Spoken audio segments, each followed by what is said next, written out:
Chemistry 5.1, Bonding, Structure and Properties, Foundation Tier. The following diagrams show the structure of diamond, graphite and carbon nanotubes. Two of the structures below conduct electricity. Name both and give reasons why they're able to conduct electricity. Graphite and carbon nanotube, they both have one free electron because their carbon only bonds 3 times and carbon has the availability to bond 4 times. Free electrons to conduct electricity. Name the structure above that is used as a lubricant and give a reason why it's suitable for this. Graphite again, layers can slide over each other, which makes it a good lubricant. Nanosilver particles are added to socks to reduce the effects of smelling feet.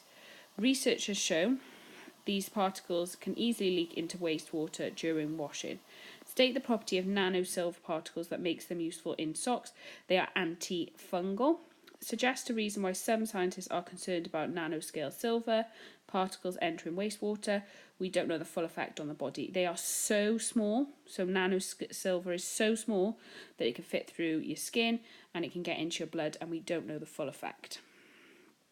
Question number 3. The following diagram shows the structure of some substances. Give the letter of the structure which represents diamond. That is C. Remember that is the structure for diamond. Name an element that has the structure. Name an element that has the structure D. That is a metal. So you could pick any metal. Group 1, Group 2, and the transition metals will have that structure. Give the letter of the structure which is able to conduct electricity. You could have put D, but A would have also been able to conduct electricity. Give the letter of the structure that represents sodium chloride. Sodium chloride is a giant ionic molecule, and that is a giant ionic molecule there, B. So the answer to that is B. Question number 4. Ammonia is a compound which contains elements nitrogen and hydrogen. The electron structure for each element is shown below.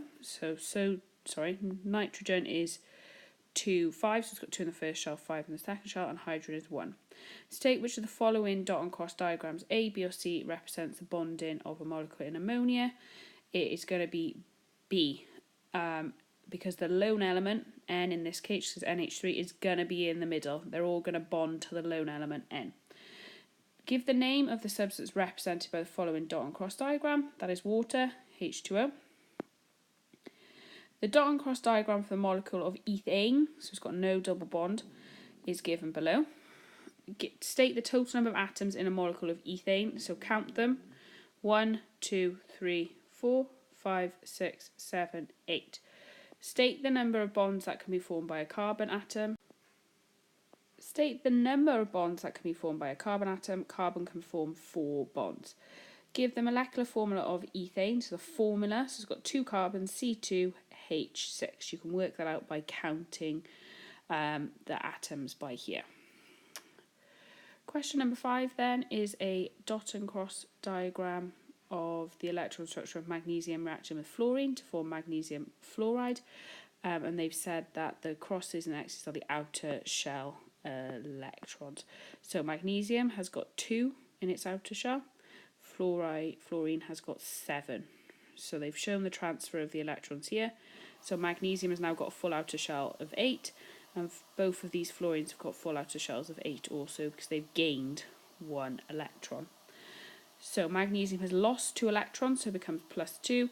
Fluoride ions have gained 1 electron, so they become minus, and that's their outer shell now, 2, 8, because they've got an additional 1. Complete this diagram by adding the charges of a magnesium ion and the electron structure of both fluoride ions. Write your answers on the dotted lines, and that was worth 2 marks doing that. Underline the name given to the type of bond in magnesium fluoride, ionic, because it's a transfer of electrons. Write the chemical formula of magnesium fluoride, 1 magnesium to 2 fluorines. Ammonia contains element nitrogen and hydrogen, and again this is quite a similar question to the one that was asked before.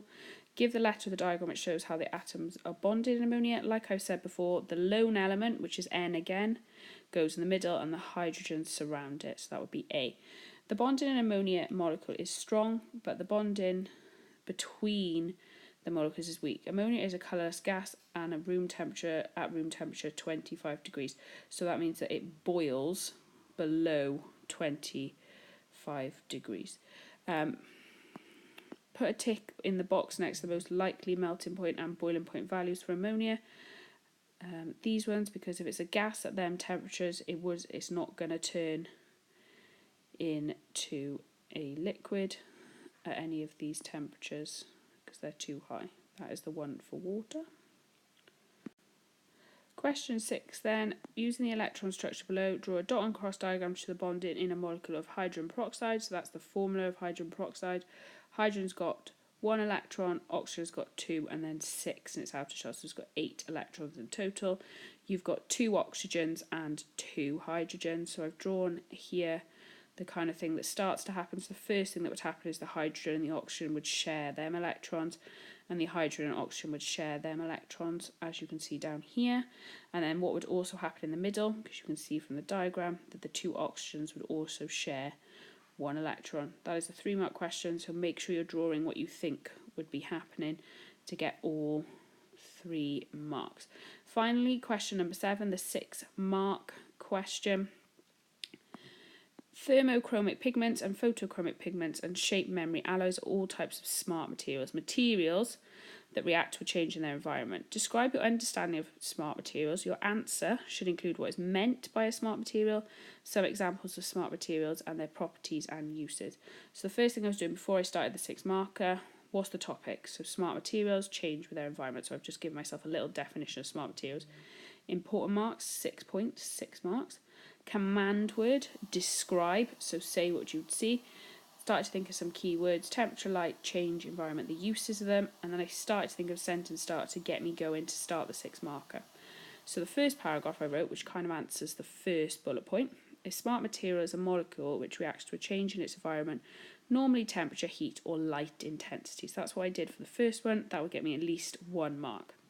Second paragraph then, using some examples of smart materials and their special properties and uses. So I picked thermochromic pigments, change colour when the temperature changes. These are used for forehead thermometers and mugs to ensure you don't get burnt. And then the second one I picked another example. Shape memory alloys remember their original shape when heat is applied. They are used in car bumpers to remember the original shape in an accident so they can return to normal. This lowers the cost for the person who's had the accident. And then I've given myself 1 mark for spelling, punctuation, grammar, and organisation, because that's what the 6-mark QWC. So the last mark tends to come from the quality of written communication.